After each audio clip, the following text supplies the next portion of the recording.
little behind the scenes, but having a financial health check that I'm finishing up with the Pie Accounting, going over my budget, not just my personal budget, but my business budget with the barbershop. Setting it up. What else? Just going over our budget and seeing what goals I'm hitting, making sure I'm on track, and just having a financial plan with my money. I think that's the most best thing for me. Because for me personally, I know if my money is right and taken care of and set up right, I can focus on the work part of it, marketing, cutting hair easily, because I know my finances are taken care of. I know it's gonna do its thing. So this is what it kind of looks like. The budgeting, just 50-30-20 rule. Then it'll show you what all you're looking at. Hopefully you can save more on your 20%.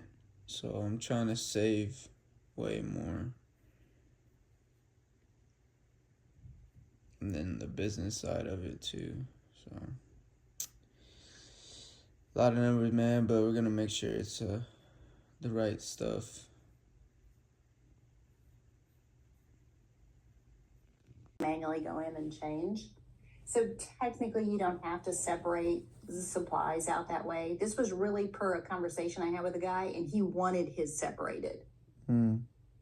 So totally up to you on how we handle that part. You can lump all your supplies in together, because shop owners have different types of supplies. You have your toilet paper, for the shop, and window cleaner or whatever. Maybe things that you're using to clean up the counters or whatever. And then guys that don't have that situation, really the only supplies they have is just restocking your supplies that you're using, the color or the whatever, the blades, stuff like that. So totally up to you on that. Do you think, let's see, what did you put? 200 for cleaning supplies for shop, and then nothing on the other part? Let me open up your P&L real quick.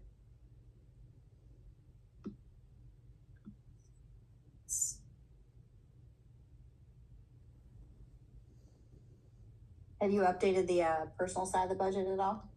I think I did. I think I got confused. So like I guess the income would be So on the personal side of the budget, the amount coming in is where, if you're on payroll, you can put that right at the top. That's the amount that hits your account from direct deposit. Are you on payroll? No. Okay, so then it's only going to be this distribution, unless you want to practice payroll, which I highly recommend everybody to do. Like where you're paying yourself, let's say that you're paying yourself $2,000 a month, and then the rest is a distribution. So every Friday, for example, you could choose whatever day you want. Get some depositing to the personal side, or I'll pay all my bills and just personal stuff like phone money for myself. Now we're about to go to Chase Bank, and that's strictly for the business.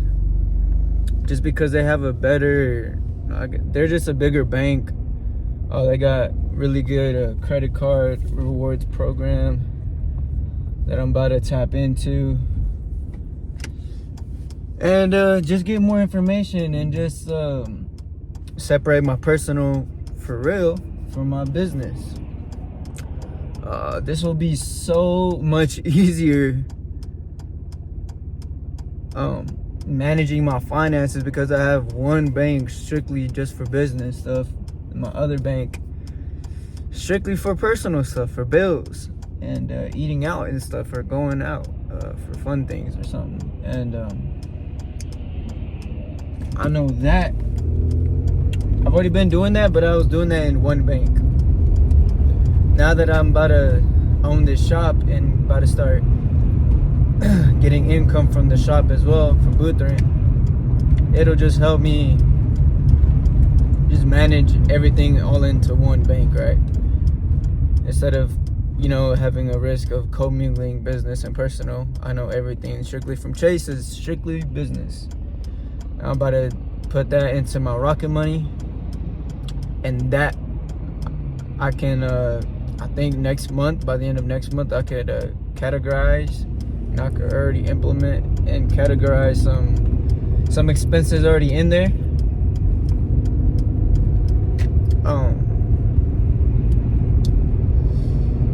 That way it'll be easier for this next tax season for my accounting team. Shout out Pike County. They make everything so easy.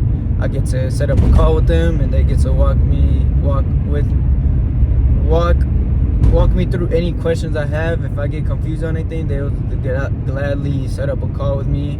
Quick 30 minutes, quick hour if necessary. But bro, you can't get that anywhere else, and I'm paying $300 a month for that. You know what I mean?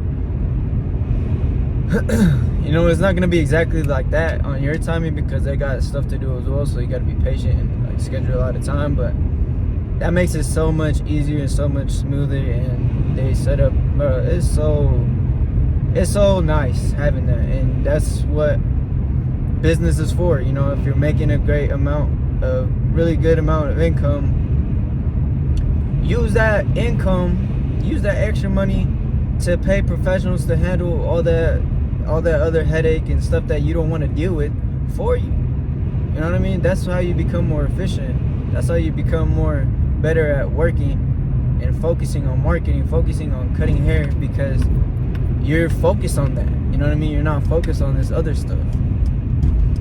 So that's what I'm currently doing right now, trying to set up that business side of it, the financial side of it. So working and marketing and all that, and doing what I need, and trying to focus on the educating and the barbering side of it, makes it so much easier, because I don't have to worry about the finances and all that stuff. It's already automated. Marketing as well, I'm gonna automate that. It's gonna make it so much easier delegating all that. You know what I mean? That way I don't have to be so stressed about managing. You know what I mean? Doing it all of myself. It lets the business be more passive, right? And then I just incentivize a barber in the barbershop as a manager, and get him half off the booth rent or something, you know what I mean? And he helps me out managing the barbershop. So that's more hands off for me, and I can just focus on doing me. You know what I mean? That's how you run a business. That's how you organize and strategize a business to make it run like a business. That's what a lot of barbershop owners don't do. There's a few that I know that do it that way, but if you really want to invest in a business, let it be passive cash flow, and do it again. Plug that same system into the same barbershop and cash flow again. Let it be passive, and then use that money to buy into real estate. That way you get more knowledge about how to manage finance. Like, you know what I mean? Like, all this little stuff is building up to the bigger pie. You know what I mean? Like, we're the bigger piece of the pie, right? Right now we're just handling a piece of the pie that we know and we're already more knowledgeable about, which is barbershop and barber stuff.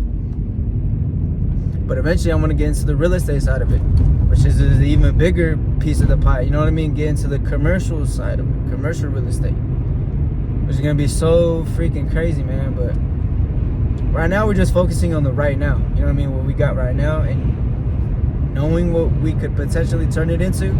But right now, just showing y'all what we're doing right now. That, like, even on my days off, I'm still working on the business. You know what I mean? I really don't have a day off, but I enjoy it because it don't feel like work. You know what I mean? I really enjoy it. This is why I'm documenting it, to help out people that are in the same situation right now, or about to be in the same situation, or know what it could turn out to be. So